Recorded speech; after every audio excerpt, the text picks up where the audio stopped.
উকবা ইবনে আমির রাদিয়াল্লাহু তাআলা বর্ণিত, তিনি বলেন, আমরা একদা আহলে সুফফাদের মাঝে মসজিদে অবস্থান করতেছিলাম।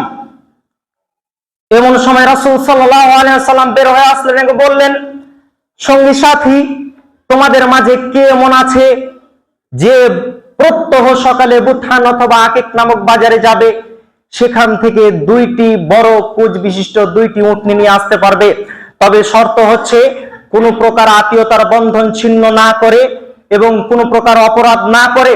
সাহাবীরা বললেন, ইয়া রাসূলুল্লাহ, আমরা এই সুযোগ গ্রহণ করতে রাজি আছি।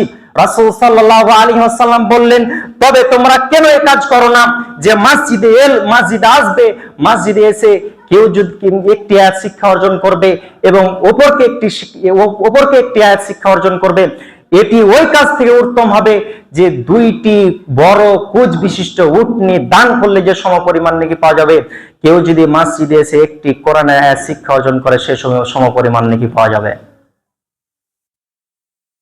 কেউ যদি মসজিদে এসে 2টি কোরআনের আয়াত তেলাওয়াত করে তাহলে সে যেন 2টি উট দান করলো। কেউ যদি মসজিদে এসে 3টি কোরআনের আয়াত পড়তে পারে তাহলে সে ব্যক্তি যেন 3টি উট নিদান করলো।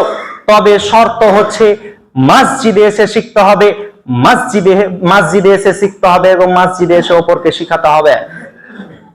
কিন্তু দুঃখজনক হলো সত্য, আমরা অনেকে মসজিদে আসি না। এই জয়ন্তীপুর মুন্নাপাড়া গ্রামে এমনও মুসল্লি বসবাস করে, এমনও নামধারী মুসলমান বসবাস করে যে 5 ওয়াক্ত নামাজ তো পড়া দূরের কথা, রমজান মাসের সিয়াম তো রাখা দূরের কথা, জুম্মার দিন সালাত আদায় করতে আসে না। এরকম অসংখ্য মুসল্লি আছে যাদের বয়স প্রায় 60, 70, 80, 90 হয়ে গেছে, অসংখ্য বসবাস করে। আমি বলেছি এদেরকে শায়েস্তা করার একটাই উপায় হচ্ছে এরা যখন মারা যাবে এদের জানাজা হবে না। বললেন বিষয়টা কেমন হয়ে গেল না? দলিল নেন, 9ম হিজরি মুনাফিকদের অন্যতম সর্দার, 9ম হিজরি তাবুক যুদ্ধের পর মুনাফিকদের অন্যতম সর্দার আব্দুল্লাহ ইবনে উবাই, যিনি নিজেকে বাহ্যিকভাবে মুসলমান দাবি করলেও অন্তরে কুফরি আকীদা লালন করত, তিনি যখন মারা গেলেন তার ছেলে আব্দুল্লাহ ইবনে উবাই, যার ডাক নাম ছিল আবু হুবাব, তিনি ছিলেন একজন বিশিষ্ট সাহাবী।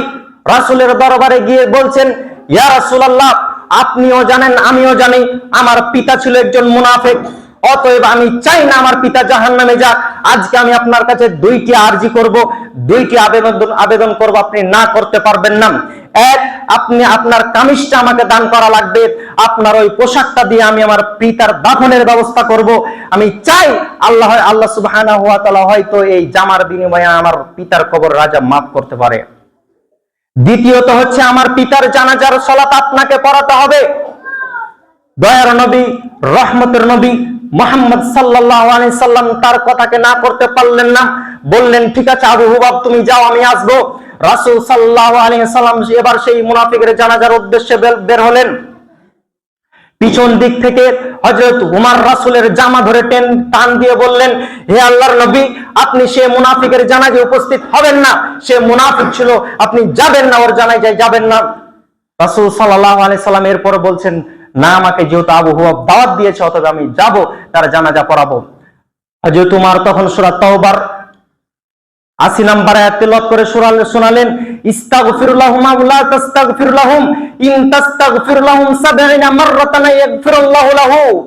আপনি তাদের জন্য ক্ষমা প্রার্থনা করুন বা না করুন, আপনি যদি ওদের জন্য 70 বার অধিক ক্ষমা প্রার্থনা করেন তবুও আল্লাহ সুবহানাহু ওয়া তাআলা ওদেরকে ক্ষমা করবেন না।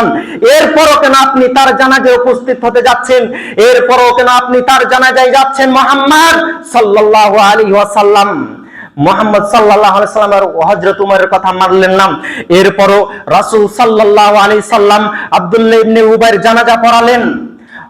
আব্দুল্লাহ ইবনে উবাইর জানাজা পড়া শেষ, আল্লাহ সুবহানাহু ওয়া তাআলা উমরের পক্ষে, রাসূলের বিপক্ষে কোরআনের আয়াত নাজিল করে দিলেন।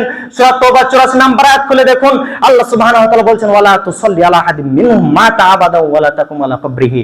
মুহাম্মদ সাল্লাল্লাহু আলাইহি ওয়াসাল্লাম, আপনি ওদের জানাজা পড়া তো দূরের কথা, ওদের কবরের পাশে দাঁড়াবেন না। ওদের জানাজা পড়া তো দূরের কথা, ওদের কবরের পাশে দাঁড়াবেন না। আল্লাহ সুবহানাহু ওয়া তাআলা মুহাম্মদকে নিষেধ করে দিলেন, জানাজা তো পড়া বহু দূরের কথা, কবরের পাশে দাঁড়াবেন না। অতএব যে মুনাফিক ব্যক্তিরা মারা যায়, যে নাস্তিক ব্যক্তিরা মারা যায়, ওদের জানাজা আপনি কিভাবে উপস্থিত হতে পারেন? ওদের জানাজায় কিভাবে আপনি ওদের জানাজা দেন?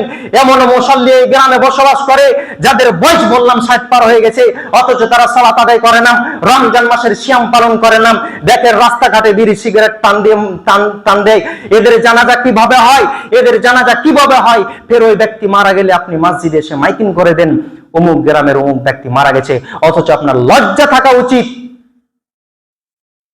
সে খবিজ ব্যক্তি তো মারা গেছে, আপনি তার সাথে জৈন্দিপুর মন্নাপাড়া যোগ করে দিচ্ছেন, মানে জৈন্দিপুর মন্নাপাড়ার নামেরও নামটা কি শেষ করে দিচ্ছেন। কিভাবে আপনি তার জানাজা দিতে পারেন? বহু বক্তব্যে বলা আছে এরূপ ব্যক্তির জানাজা হবে না, দাফন কাফনের ব্যবস্থা করা হবে না, মুসলিমদের কবরে তাকে শায়িত করা হবে না, বরং জানাজাবিহীন, দাফন কাফনবিহীন, মুসলিমদের কবরে শায়িতবিহীন এদেরকে নিয়ে গিয়ে মরুভূমিতে গর্ত করে পুঁতে দিতে হবে। এটার নামই শরীয়ত।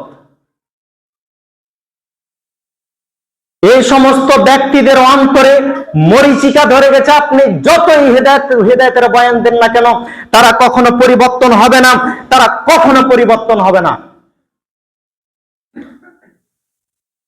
সম্মানিত উপস্থিতি,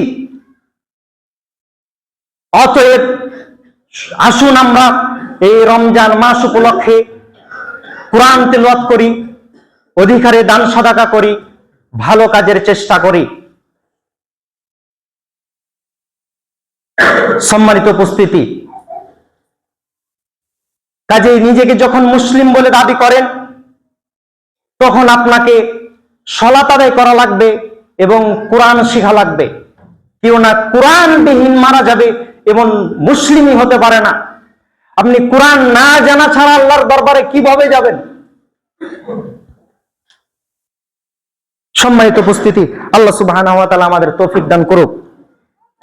আবু মালিকা শাহরি রাদিয়াল্লাহু তাআলা বর্ণিত, তিনি বলেন, রাসূল সাল্লাল্লাহু আলাইহি ওয়াসাল্লাম বলেছেন, আত-তুহুরু শাতরুল ঈমান ওয়াল হামদুলিল্লাহি তামলাউল মিজান ওয়া সুবহানাল্লাহ ওয়াল হামদুলিল্লাহ তামলানা ওয়া তামলাউ মা বাইনাস সামাওয়াতি ওয়াল আরদ ওয়াস সালাতু নূরুন ওয়াস সাদাকাতু বুরহান ওয়াস সাবরু দিয়াউন ওয়াল কুরআনু হুজ্জাতুন লাকা ওয়া আলাইকা। এই হাদিসের আমার মূল লক্ষ্য উদ্দেশ্য হচ্ছে এই অংশটুকু, ওয়াল কুরআনু হুজ্জাতুন লাকা ওয়া আলাইকা। কুরআন কিয়ামতের ময়দানে আপনার পক্ষে অথবা বিপক্ষে সাক্ষী দিবে। অতএব কোরআনের সাথে যদি সুসম্পর্ক বজায় রাখতে পারেন, তাহলে কোরআন আপনার পক্ষে সাক্ষী দিবে। যদি কোরআনের প্রতি আপনার মায়া না থাকে, কোরআন না পড়া জানেন, কোরআন আপনার কিয়ামতের ময়দানে সুপারিশ করবে না।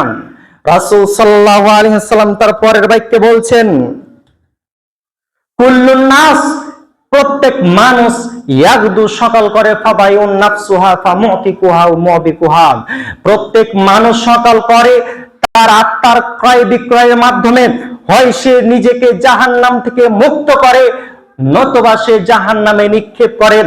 রাসূল সাল্লাল্লাহু আলাইহি সাল্লাম বলছেন, প্রত্যেক মানুষ সকাল করে ঠিকই, কিন্তু হয় সে তার আত্মাকে জাহান্নাম থেকে মুক্ত করে, নইলে সে জাহান্নামে নিক্ষেপ করে। কিন্তু বহু মুসাল্লি আছে, আল্লাহ তাআলা এদেরকে ফাওয়াইলুল লিল মুসাল্লিন বলেছেন।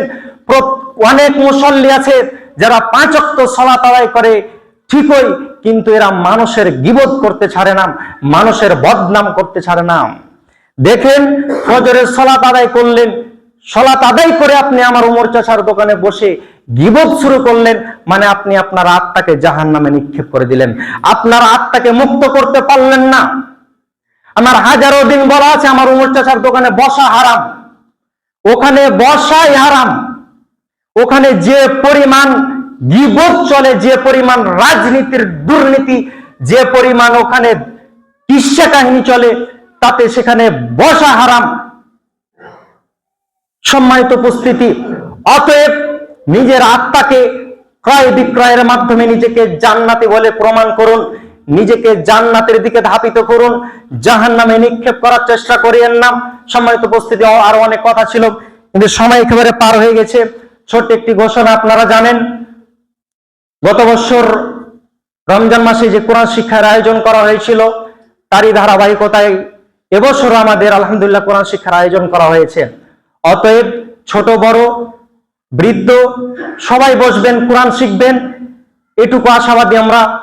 পরিশেষে দোয়া করি, রব্বুল আলামিন আমাদের মাঝ থেকে যারা বিদায় হয়ে চলে গেছে, তুমি তাদেরকে সবাইকে ক্ষমা করে দাও এবং তুমি তাদের সবাইকে জান্নাতুল ফেরদাউস দান করো। সবাই বলি আল্লাহুম্মা আমিন। আমাদের মাঝে যারা অসুস্থ আছে, আল্লাহ সুবহানাহু ওয়া তাআলা এদেরকে সুস্থতা দান করুক। সবাই বলি আল্লাহুম্মা আমিন। আমাদের গ্রাম ছেড়ে যারা বাইরে অবস্থান করতেছে, যারা দূর দূরান্ত অবস্থান করতেছে, যারা প্রবাসে অবস্থান করতেছে, রব তুমি তাদেরকে নিরাপদে রাখো, কাজের জায়গায় সুস্থ রাখো এবং তুমি তাদেরকে সকল প্রকার বালা মুসিবত থেকে রক্ষা করো। বলি আল্লাহুম্মা আমিন।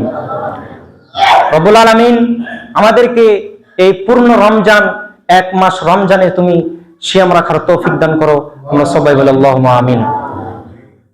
এগুলো আমার সংক্ষিপ্ত খুতবা করছি। সুবহানাকাল্লাহুম্মা ওয়া বিহামদিকা আশহাদু আল্লা ইলাহা ইল্লা আনতা আস্তাগফিরুকা ওয়া আতুবু ইলাইক।